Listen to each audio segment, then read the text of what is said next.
Hey everyone, Caront here, welcoming you back to Tales of the Abyss. In the last episode, we made our way further into Eldrant, and ended up fighting Sink and ultimately killing him. Unfortunately, on the way, Ash was killed by a number of replica knights. So, well, we're the only Luke left now, I guess. In this episode, we are going to go through the puzzle element of Eldrant and find some good stuff, as it turns out. Now, you'll notice the first puzzly thingy we have is this right here, which we can't get to. Okay, let me kill you. Okay, but you notice these two forks here. Unfortunately, we can't do anything with those yet, but once we get done with the puzzles, yep, we will be able to. Alright, so what we gotta do, and pardon me if my voice goes a little off kilter at times, because I'm gonna have to definitely look at the FAQ, or the notes I have to be able to do this. Okay. In this first room, we need to have Mew attack at our command, because there are two pillars that we can hit. This one, the north pillar, and then we've got this, let's see, actually, yeah, that's the, come on, where are my pillars here? Okay, I think this actually is the other pillar, so yeah. We've got the north pillar here, and we got the south pillar. Now, the way that you hit these actually will influence how this room changes around a little bit later, and also will influence how or what treasures specifically that you can get. So what you want to do to get the best treasures is hit this north pillar from the east, which is really about the only way to do it, and then hit this south pillar. You can do it either east or south, and I don't want to fight you. Darn it. Well, if nothing else, that one actually did give me the opportunity to reset the arts that I keep forgetting to reset.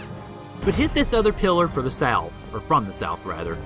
Once you do that, go up the ladder here. Hello, thank you.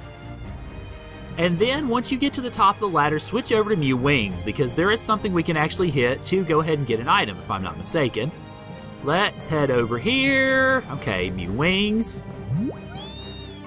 There we go. Yeah, alright, we can pick up, hello, a special gel, which is always good. Now, run back over here. Ignore the door for now. Well, that door anyway. What we need to do is basically head back down the ladder and through that north door that you saw there. Okay, now, once we get through here, let me go ahead. I'm going to cue this battle, and what I'm going to do is show you what you're supposed to do, introduce the enemy, and then cut out of this battle, and probably the next one as well, because I'll just go ahead and kill both of these. But I want to show you what you need to do first. So let's go ahead and confront these guys. Alright, these guys are guardians, and what you want to do with them, first off, is bring them up. Now you notice fair bit of HP and such, but actually what you want to do with these is change your strategy. And with all of your strategies, I would say switch your characters over to on your guard. And the main reason for that is because, well, you have to kill these guys a specific way. And I'm going to go ahead and set this on here just to see how my characters react. Okay, so they're still attacking. Alright, I don't want to do that. Okay, let's see. Well, that didn't actually change the strategy. I don't know why. Oh, here we go. Alright, yeah, there we go. Change my strategy to on your guard. Now, you notice I don't do this very often. So, what you want to do is I'm going to attack with Luke until I get them down. And what you want to do with these guardians is you actually want to... Oh, okay, you're going to heal. Alright. What you'll want to do, actually, is once you get these guys' HP down to, say, probably about 10,000 or so, start spamming certain attacks with Tear. Or, well, yeah, you can do it with Tear, or you can do it with Jade, actually. Okay. Now, I'm going to stop attacking with Tear, because what I'm going to want to do with Tear on this one is use a lot of light attacks, because you have to kill one of them with light, and the other with shadow, in order to get certain items. Understood. Thou who wouldst take revenge, carve here thy holy seal. Oh, crap. Okay. That did a fair amount of damage, so I'm going to queue it up again. But once you do get this dead, if you kill it with a light attack, it will tell you that you've done something right. Oh, divine spear, run my enemy through. I'm going to go ahead and guard here so I can make sure that it hits. No way. It only hit once. God dang it. Healing power. Oh, no, don't do that, Tyr. I don't need it. All right, let's try Holy Lance again. Understood. Oh, divine spirit, No let way. my enemy through. Okay. Your way. Holy Lance. Oh, dang it. Well, it keeps running away. All right. Well, let's try Eclaired Alarm. Actually, I think might be a better attack for that because it's a wider range. Understood. No way. Thou wouldst take revenge. Carve here thy holy seal. Come on, get it. Eclaired alarm. There we go. That'll do it. No. Excellent. Okay, you notice it says defeated by a Phonic Art of Light. That means you've done the first step right. Now, the second step is to kill the other one with a dark attack. So I'm going to do that, and I'm going to go ahead and kill the other one in this room, and I'll see you guys on the other side with the 2 items that we pick up from that. Can I? Alright, so out of that one, the second one, we got the Shadow Phone Stone. Out of the first one, let me go ahead and show you officially. Out of the first one, we got the Light Phone Stone, which I think should be a key item somewhere in here. Well, we got Ion's Phone Stone. Here we go. The Light Phone Stone and the Shadow Phone Stone. You need both of those in order to be able to get everything out of the dungeon here. Alright, so that once we do that, go over to this weird funky looking thingy here, talk to it, and use a Light Phone Stone. And thus the room goes woo! Plop. Now how we didn't break anything, I'll never know. The room turned around. It looks like the building turns when you set the center phone stones to the same color. There should be some way to put it back. Screw putting it back, we got treasure to do. Okay, now that unfortunately resets the enemies, so let's see. Okay. Alright, we've got the light phone stone in. Alright, so let's go south here and run around Skip you. We don't need you anymore. And once we go through here, head right. Well, after the game tells us that everything's all weird, which we already kind of knew. Thanks. Alright, let's see. We need to go... Alright, right down to the ladders. Or you could show me that fort.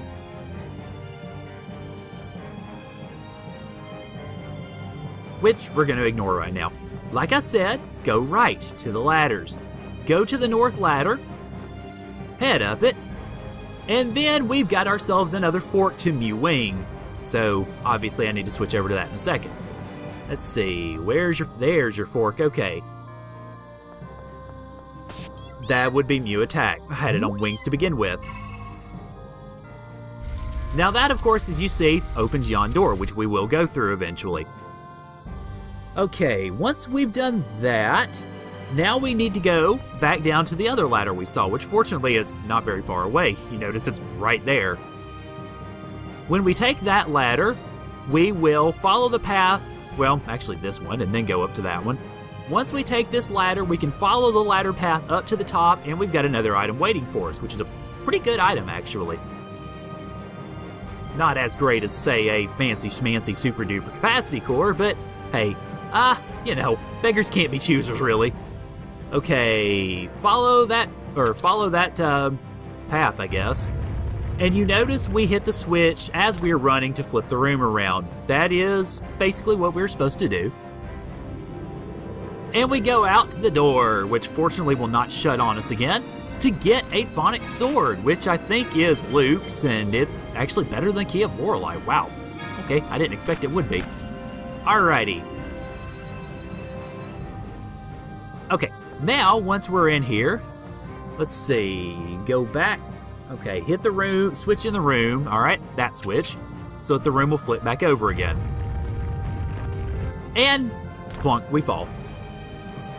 Okay, now we gotta go back up to the north ladder and through the door that we skipped from going up there to get another item. Man, long ladders, good grief. I guess the one thing about this is the way they got it set up is a lot of climbing, obviously. Now, the Phonic Sword, you could only have gotten that way. If you had flipped the south pillar another way, you would have gotten a different item, so just be wary of that. Alrighty, let's see. Okay, well. Okay, let me take a look at this just a second. Make sure that I've gotten this right. Okay.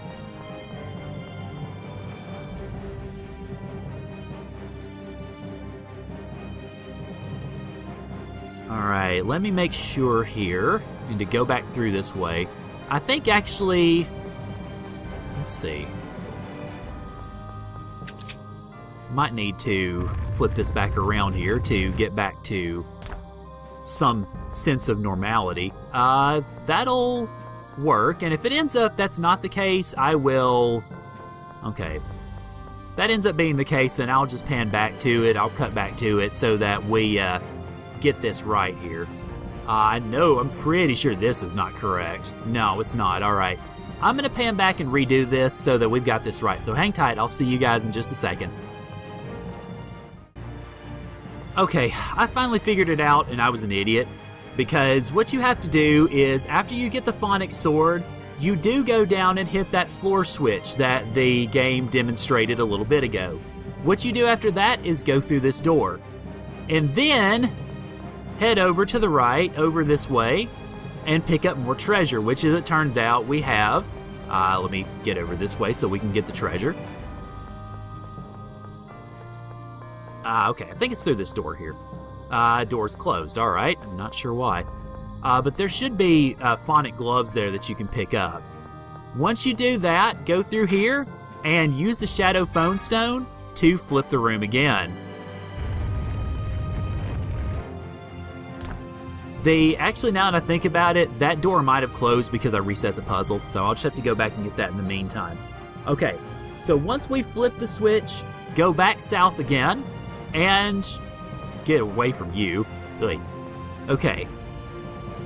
Now, what we do is, once we run along this floor, we're going to come to those reflectors that we saw earlier. So what you need to do is flip those reflectors to where they face each other. Once that's the case, then you're pretty much good to go on the puzzle that we saw earlier. Okay, let's see. Now we've got another switch that we can hit, so really no treasure getting here. We just got to go back to this area. And there we go, hit this switch. Flip the puzzle back around. And, well, here we are. Now that we have actually flipped this, hit this to flip this switch. And let's see, I believe that should pretty well do it. Let me make sure. Okay, that will hit this and open up the door to the Banach gloves. Okay, I'll just have to go get them in a little bit. My bad, I forgot to do that. But more importantly, what you really want to do when you're here is go up these stairs and hope that this guy doesn't chase you. Ah, fine, let me take him out. Well, okay, now that he's out of the way, this should be a little bit easier. Now, what you want to do, and you have to have Mew Fire 2 to do this. This is going to get a little tricky because what you want to do is you want to shoot Mew Fire over there to hit the reflectors, bounce them back, but they cannot hit both of these, of the switches. So once you do that, basically correct your course accordingly. God, that was even worse. That was still worse. Okay, come on, shoot the right direction there, Mew. That's also not going to hit. But once you know it does hit, switch to Mew Wings and float in time to block the switch. That opens up this room, and as it turns out, well, it's not the boss room, spoilers, but it is a very important room. Let me go down here and I will show you why it is a very important room. I don't want to tell you, you can see it for yourself.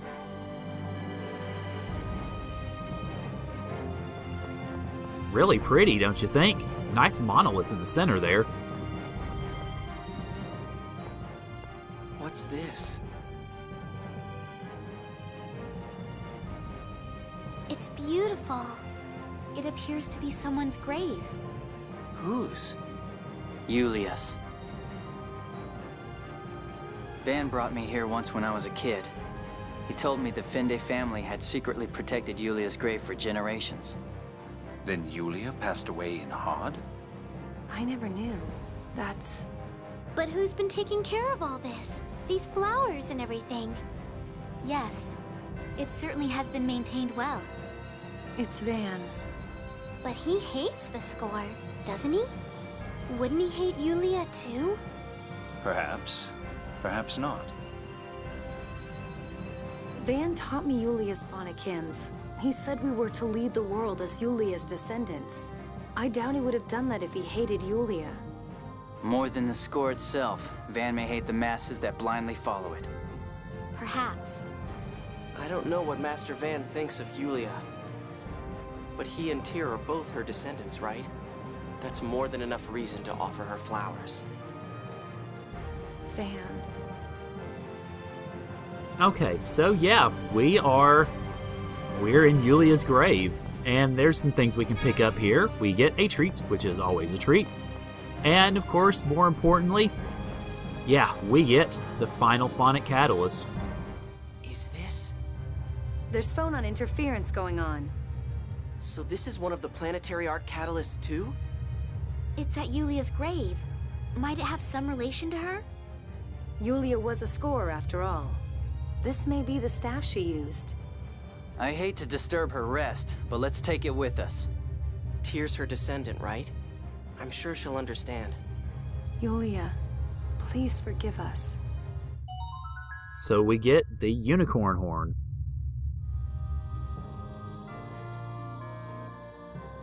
That makes all the catalysts. That map, it was of Mount Ronil, right? I am worried that we still lack information on the planetary art, but perhaps we should go. I'm so excited! I wonder what kind of art it is. What's the matter? I don't know. I just suddenly got worried. Don't worry. If worst comes to worst, I'll protect you. What? I didn't mean it like that. Well, fine. I didn't take it like that. And with that rather awkward cutscene, that officially cues the final portion of the Nebulum side quest. We've gathered all the phonic catalysts. It hints that we need to go to Mount Ronil to figure out what the heck is going on with all that. That will be the final side quest that we will undertake in Tales of the Abyss. Ah, come on! Man, he broke a perfectly good narrative too. Anyway, that will be the final side quest of the game that we will be doing. There are some that we still have yet to do. As I mentioned before we came to Eldrant, this is not the be-all and end-all. It is not a final point. It's not a point of no return. Now, once you do all the treasure hunting and such, all that's really left to do as far as the main story of the game is to go up here. And I'm going to be very careful where I park it because I've got to test something out first. There are a number of side quests that open up after you finish Eldrant, including the one with the planetary phonic art. There are a number of side quests that open up when you finish Eldrant. What I have to test is there is a conversation that occurs when you get to those stairs. I have to test whether you have to have that conversation or not. I hope not, because the conversation fits in really well with the end of the game when you go and fight Van. But with all that blabbering, I'm going to go ahead and leave things off here. Next time on Tales of the Abyss, we are going to begin the side quest that will end this game, story-wise, starting with a visit to a brand new town, the final town in the game that we have yet to enter. So, thank you guys for joining me, and I'll see y'all later.